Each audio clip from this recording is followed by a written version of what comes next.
You're now watching a clip from the Inspired by show. You can watch the full episode on our YouTube channel or listen on iTunes, Spotify, or wherever you get your podcasts. So make sure to head over there, leave us a 5-star rating if you enjoyed it, and follow the show. Can people change?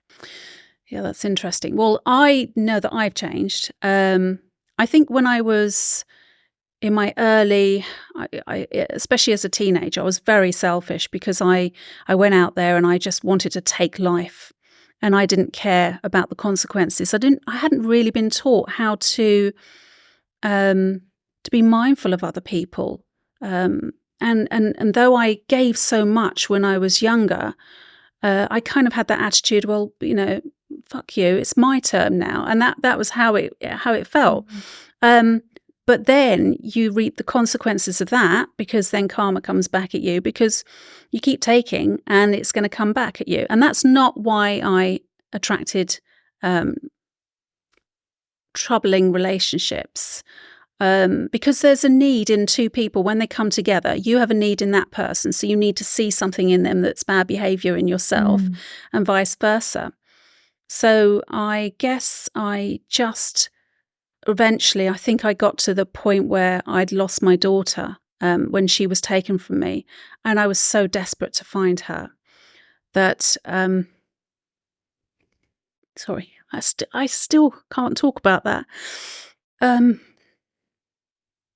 It was a shock, and I think that was the bit when life said to me, "Hey, you got to find some way of changing yourself, and you've got to give back," because I was just totally isolated and had taken for too long, and it was time to and I felt in a way that she had been taken from me because I had been a bad person, but I hadn't. It was just I just didn't know the rules of how to be around people, and I had to learn, and that's where my journey began.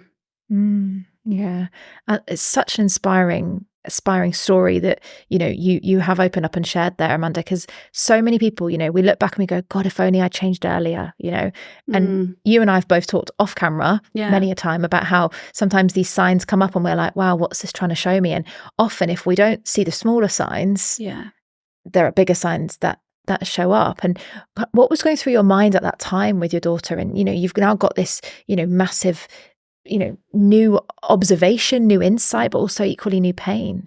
Yeah, and looking back, I still recall the moments when she was still with me, and I was getting some really strong signs, but I just didn't recognize them. I didn't recognize them because I was out of alignment, because I was a young mum. I'd left my husband. I'd left Wales to come down to London to look after, my daughter, who was only 3. I was working full time. I had a mortgage to pay. My daughter, I had a childminder, and I had very little support. And because I was working so hard and trying to be a mum and just trying, I was on that treadmill, just keep going, and everything would be all right. And I wasn't recognizing that the danger signs, the warning signs, which were, this is going to be serious, she's going to disappear. And looking back, I do wish I had paid more attention. They were so incredible.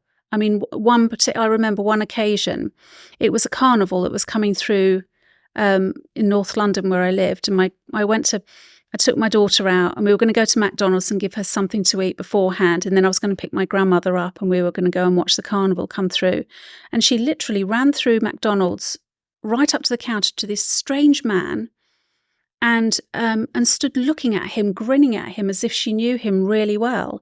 And he looked at her, and he was smiling at her as if he knew her well. And I ran up to her, and I apologized to him. I said, "I'm so sorry."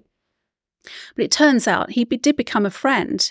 He was very spiritual, and he kept giving me information, kept coming around to see us and visit us, and he kept giving me information and warning us. And I just thought, that's stupid spiritual crap, what's he on about? He's obviously after something.